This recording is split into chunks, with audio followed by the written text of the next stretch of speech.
Hello, good evening, Dr. Thompson. My name is Fasha Azani, and today I will be your moderator for this talk show collaboration between Envihsa FKM and One Health Lessons. It's really nice to meet you, Doctor. You look stunning as always. And I am excited today and very grateful because I get to have this opportunity. And how about you, Doctor? How are you feeling today? It's a pleasure to speak with you this morning, your morning, my evening. It's a pleasure to speak with you today. Thanks for the invitation. Yes, and thank you so much for coming. And I hope you're having a wonderful Friday evening at Washington. All right, and to give our audiences a little scoop of what we're doing today, maybe I'll quickly introduce Envihsa and also what we're celebrating. All right, so Envihsa FKM is an environmental health student association in the Faculty of Public Health, University of Indonesia. And today we're going to talk about environmental health, especially to commemorate our National Waste Day. And our speaker today is Dr. Deborah Thompson, and she is the founder and president of One Health Lessons. Okay, and if you don't mind, Doctor, we would like to share your CV to our audiences so they could know a little bit about your background. All right, maybe Rizkia could share Dr. Thompson's CV.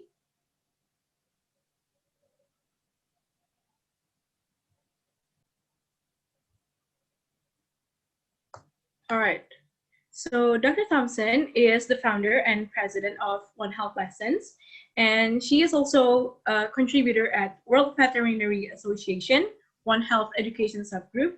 And in 2019 until 2020, she was a AAAS/AVMA Congressional Fellow. And here we could see that Dr. Thompson has a lot of certification, including she is a licensed clinical veterinarian, and also maybe you could scroll to Dr. Thompson's education.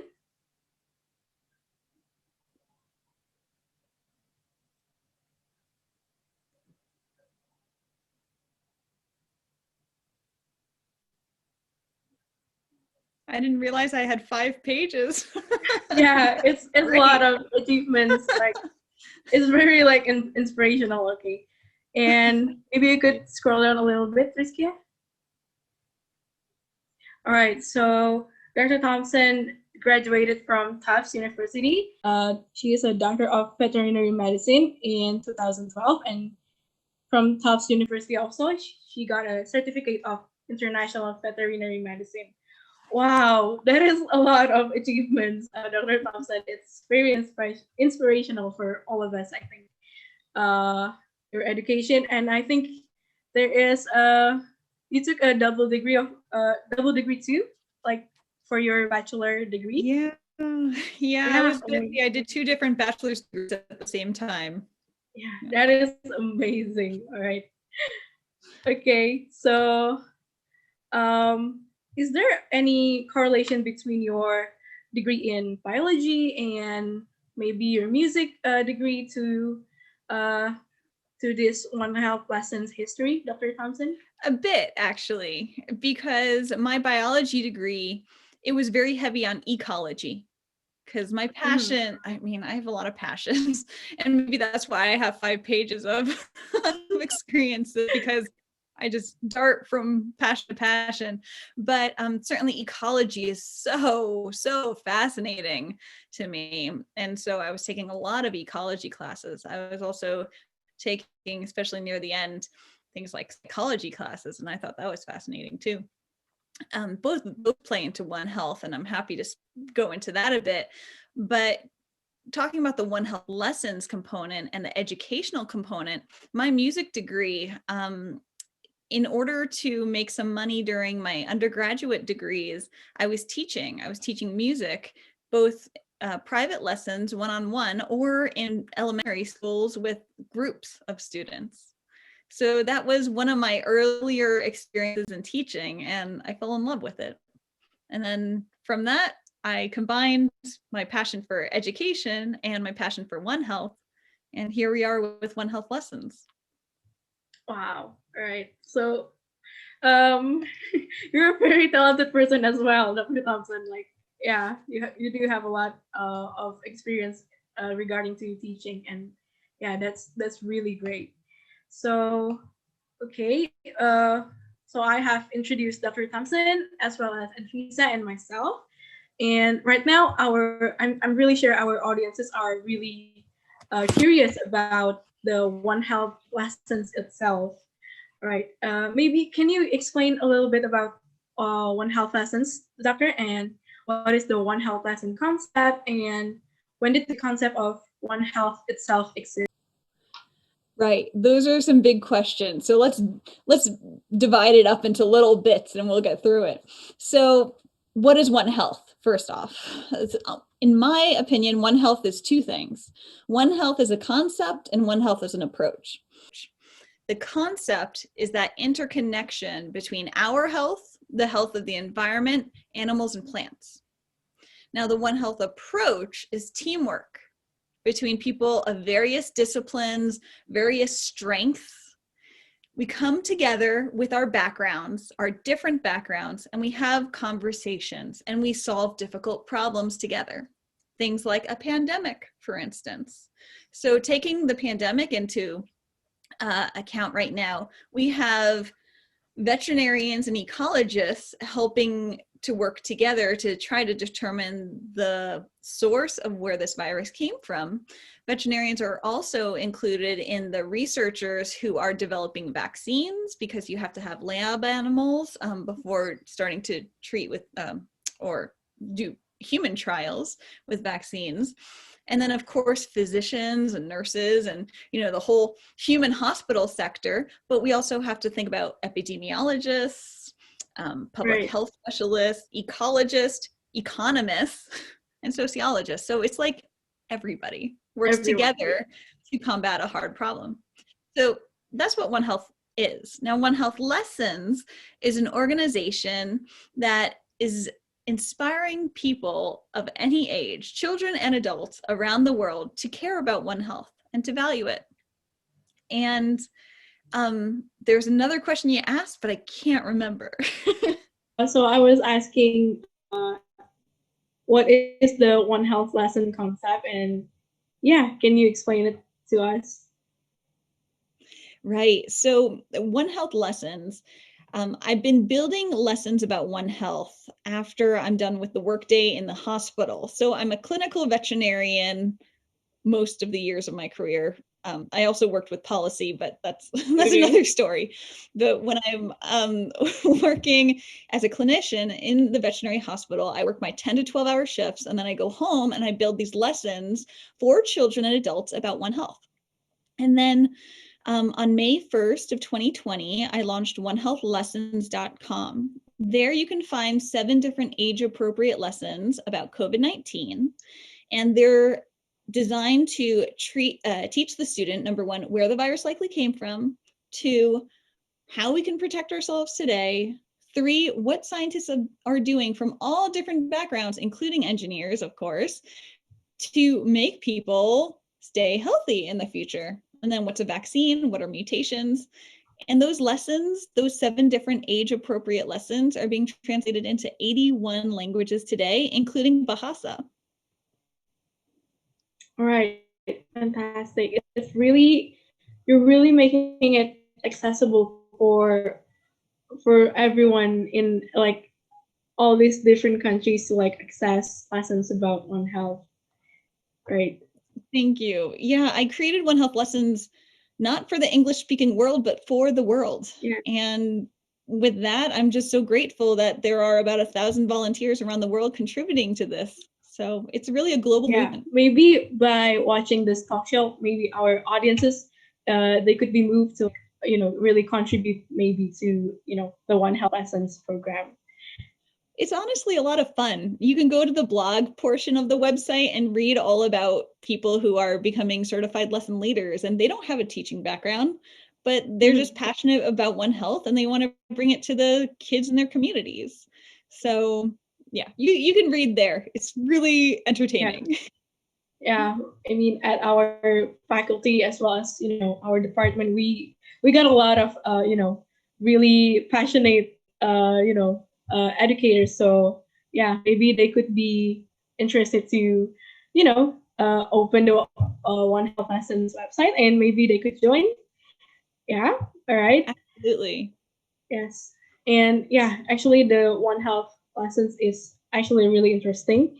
And based on your answer, I can conclude that One Health concept contains of like three elements, mostly like human health, animal health, and environmental health. So I'm really curious, Dr. Thompson, what if one of them is broken or gone? How could it affect the other ones?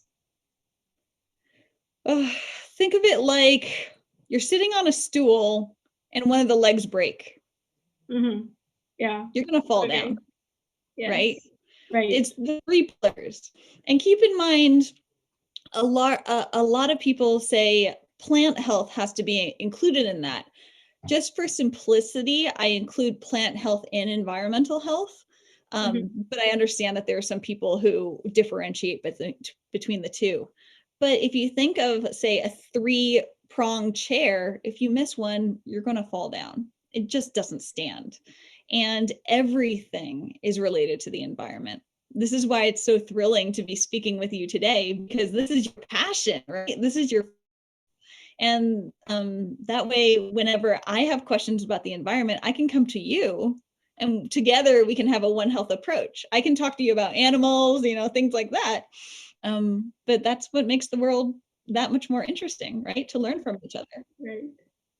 Right. Of course. Like, yeah, we really need to like gather everyone, especially for us, especially we're environmental health students who maybe has a lot of passion in environmental health. Maybe and you're a veterinary, you're in veterinary medicine, right? So yeah, we could really have those conversations about One Health, and that is a very interesting concept.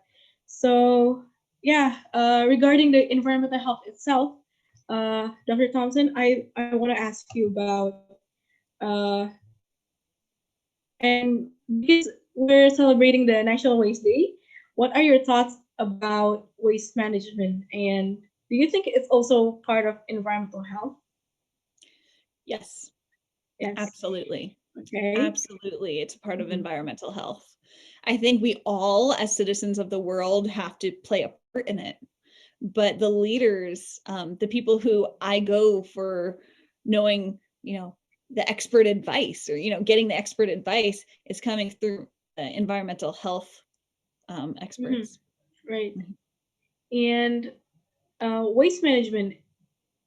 So it is a part of environmental health. And how do you think waste management would affect the environment? And does it affect into like the vector-borne diseases as well?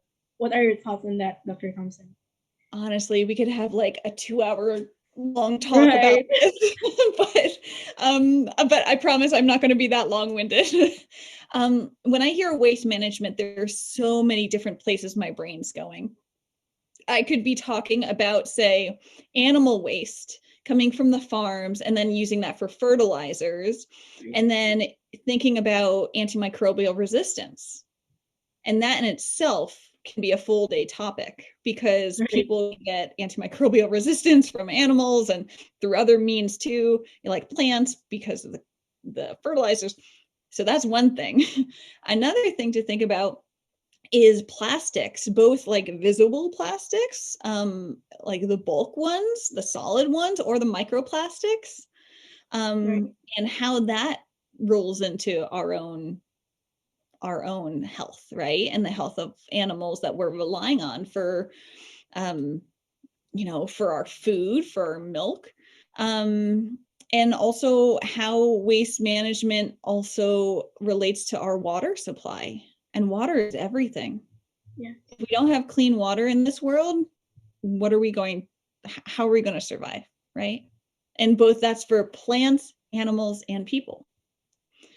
So certainly waste management is a huge component that everybody should be speaking about. And I love speaking with environmental health scientists to learn how I can improve my own ways with waste management, of course. Right. Dr. Thompson, thank you so much for that answer. Those really opened my eyes about waste issues. I mean, for the most of our time as college students, I think we focuses on like plastic waste and like how it really affects, but we couldn't forget this. There's also like animal waste. I mean, like there are really ways to make the most out of those waste instead of like just polluting our environment, right? So yeah, that that really opened my eyes about the other kinds of ways. So and I also made some points about your answer. So therefore, I want to ask about uh, waste management and also how it affects the environment.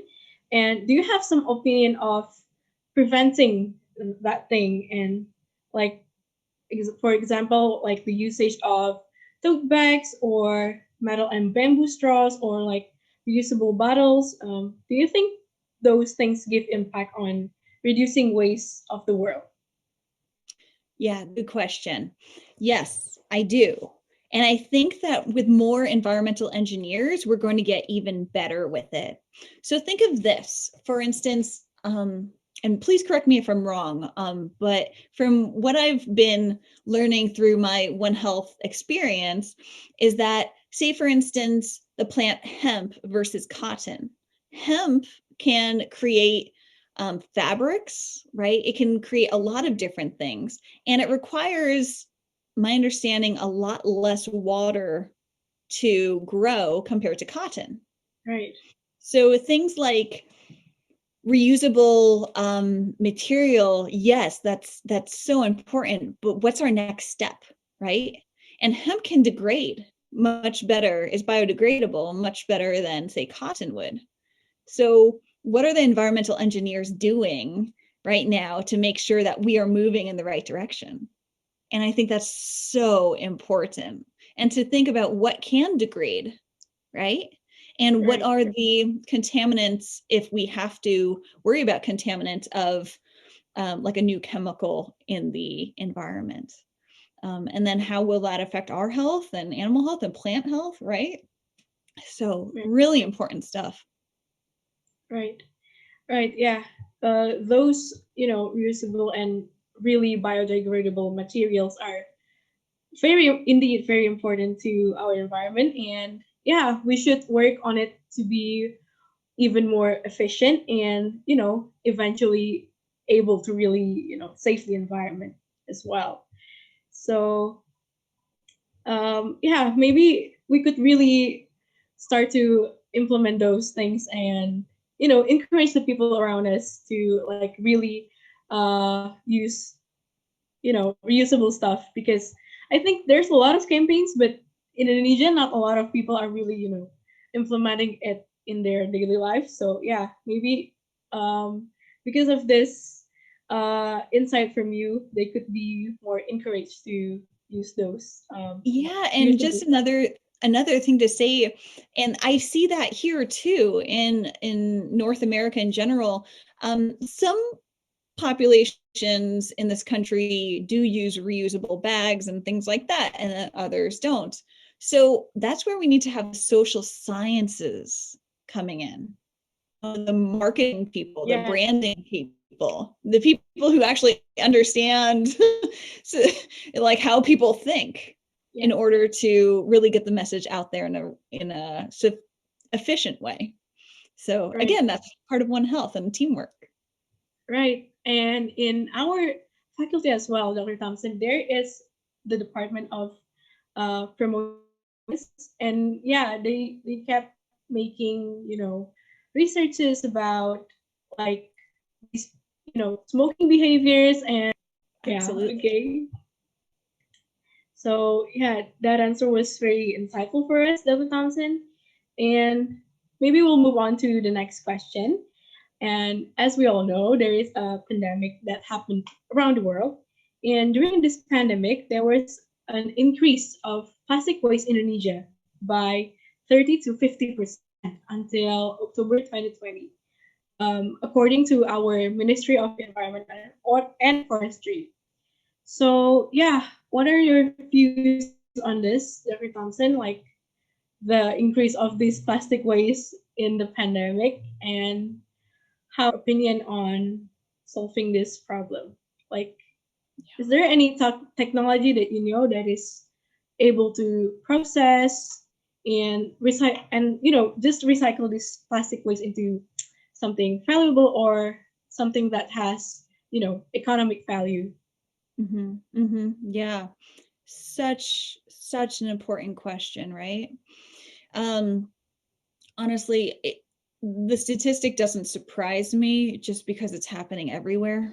Everybody is using more and more plastics, single-use plastics and things like that.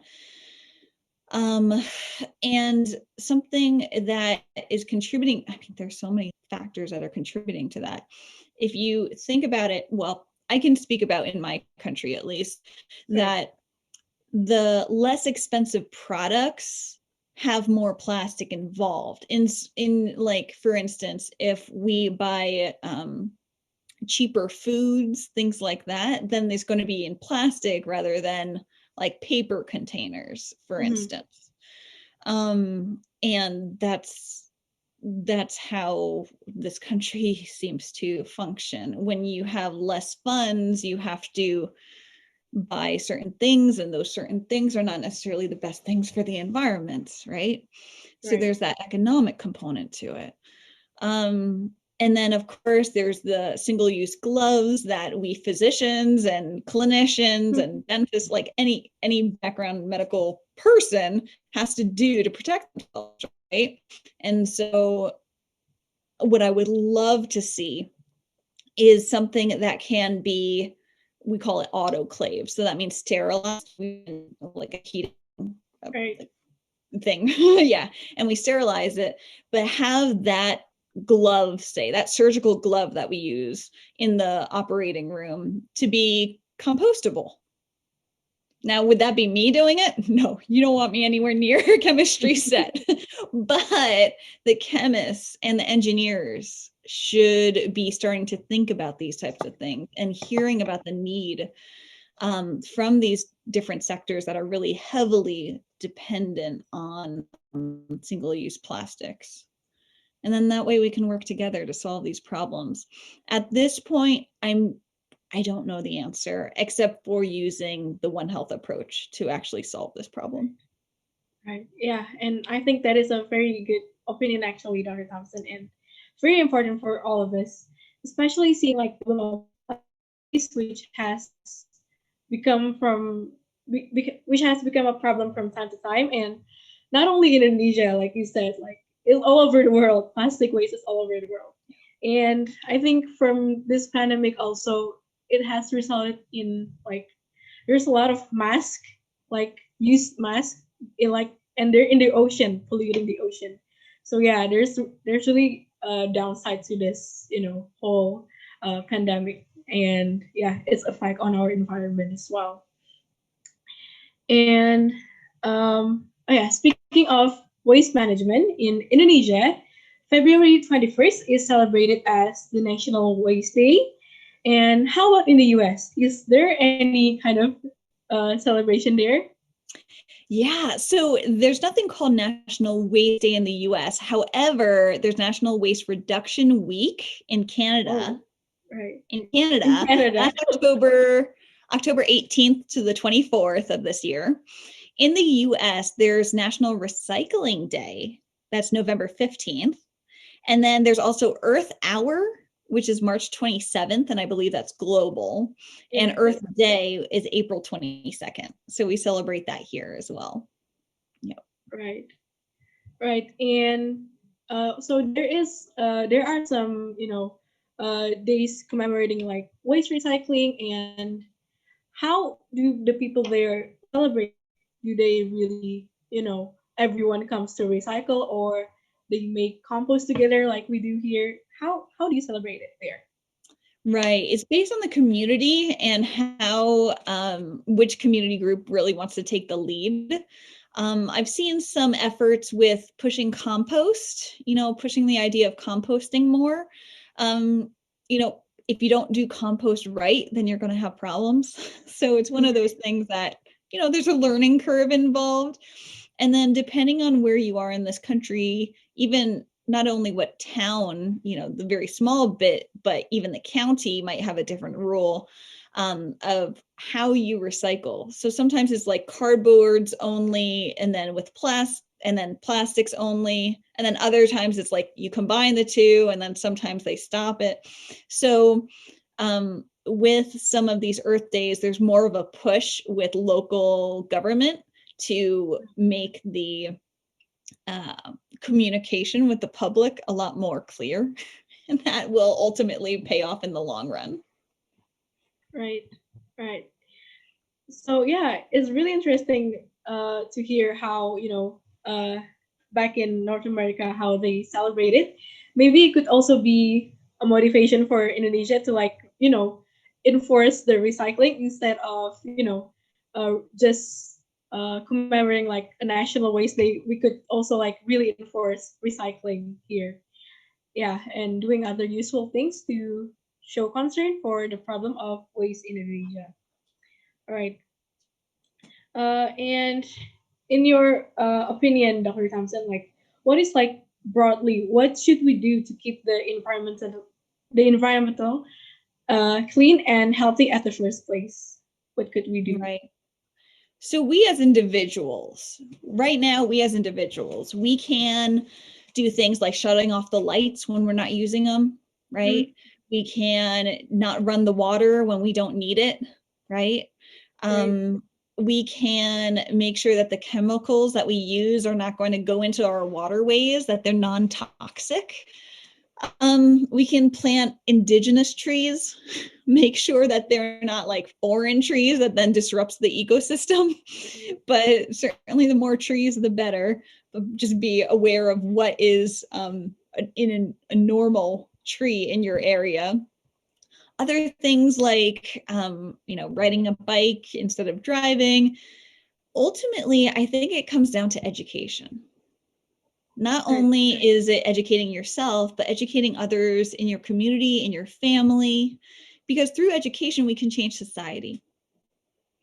And by you, and I'm talking not just to you, Fasha, but like to you, the audience, if you can start a conversation in your family, in your community, and brainstorm what can you all do together, of course, in a socially distant manner where appropriate, to help the environment and make it sustainable, right? And the way I see sustainability, you need to have education. So those are my 2 cents. Right. Yeah, I think it's really true what you're saying. Like, I mean, us as like we will be public health graduates, right? And from being a college student ourselves, we should begin to like really educate the people around us, like our parents. And I mean, they didn't really know how, the science going on, right? Yeah, and it's our job to really educate them on, the importance of doing this stuff, right? Right. And there's a special way to do it, right? I mean, even 5 years ago, did you know what you know now? No, of course not. You Yeah. know what I mean? And then every doctor, regardless of what their expertise is, they were not born with that knowledge. Right. But what we need to do as scientists, regardless of what our background is, we need to make sure that we can communicate well with people outside of our own little bubble. Because if we're just talking amongst ourselves, honestly, that sounds kind of boring to me. Number two, what good will it do us? How are we going to really promote science if we can't promote it outside of our circles, right? So it really comes down to science communication. Right. All right. Yeah, there is a very great opinion, Dr. Thompson. And maybe we have our last question coming on. And yeah, and your answer, it really needs to be highlighted, right? And so we could really learn to apply these things. And yeah, all we can apply these things that we've learned to keep the environment to keep the environment and stay clean and healthy. All right, so maybe we could move on to our last question from us, and that is, what is the one health lessons or Dr. Thompson's hope for the future to improve the existence of environmental health for, the human life? Yeah. So what's the hope for the future? Yes, exactly. There's a lot. There's a lot in that question. Right. The hope for the future. The hope for the future is education, inspiring people, understanding how to communicate and deliver the message in the right way of what you're saying is actually important to the person walking on the street and their dog walking next to them and their child walking next to them, right? The hope for the future is to make our children's generation not have to deal with what we're dealing with now, right? The hope for the future is to start to change laws, and the way to do that is by changing society and change how people around the world really value the planet. And if they value something, then they're going to think about the consequences of their actions on the environment. So how do you do that? It's really through education. And we have to take it upon ourselves to start to speak with younger people and older people alike and try to move the needle in the right direction. And once you get the momentum, just don't give up. So that's my advice. That's my hope for the future. Right. Oh, okay. That is beautiful, Dr. Thompson. Right. Okay, so since that is the last question and you have given your beautiful answer for us, so I'd like to conclude our talk show for today. So, One Health is basically like a concept of mainly three elements, and that is human health, environmental health, and animal health. And not only that, but One Health also includes like everyone in every discipline like coming together to like enforce a really great health for everyone also, and also like the importance of being an educator, especially when you're a health background, not only keeping that information to yourself but also educating the people around you. All right, so maybe that is my conclusion for today's talk show. I'd like to thank Dr. Thompson very much, who took the time to be a speaker at this event. And I'd also like to thank our Envihsa team for making this event be the best event possible. Like, thank you so much, team. And as well as the One Health Lessons organization that has become Envihsa's partner in this event. Right. So, yeah, I'd like to thank everyone for working hard to be a part of this. And yeah, I hope everyone take care and see you in another event. Thank you Bye. again. All right.